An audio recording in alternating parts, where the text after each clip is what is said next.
ang tunay na kalayaan ay mayroong tunay na kalayaan.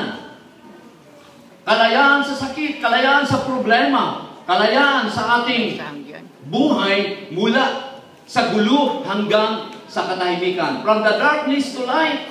That's why the Bible, by grace of God, the Bible says, if anyone be in Christ, he is a new creation. All things are passed away, and all things becomes new.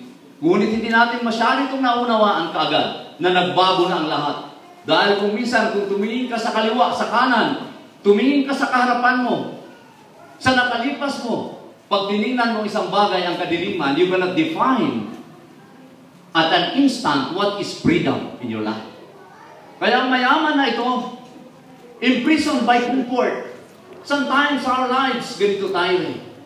But the Bible says, but the Word of God says, God gives us comfort not to be comfortable, but to comfort others. Amen? That God blesses us in order to be a blessing to other people. Nung tanggapin natin ang ating Panginoon noong panahon na yun, walang-wala tayo, takot tayo. Wala tayong patutunguhan. Di natin alam ang buhay.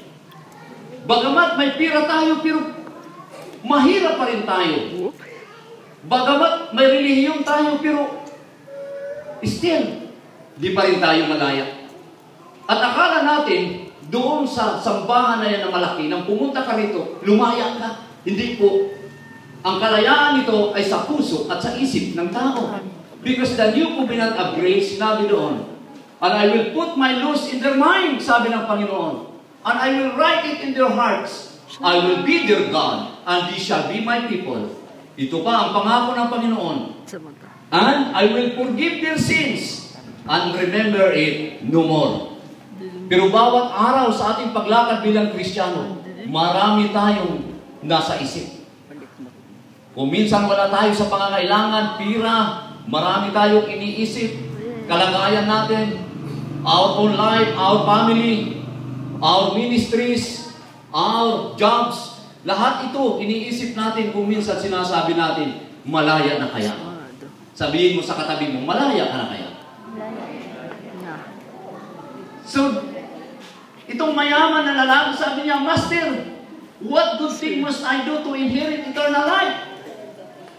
Sabi niya, Master, what must I do to inherit eternal life? And the Lord responded to him and said, Jesus, beholding him, loved him, and said to him, one thing you lack, go your way, sell whatever you have, and give to the poor, and you shall have treasure in heaven, and come take up the cross and follow me. Hindi naunawaan ng mayaman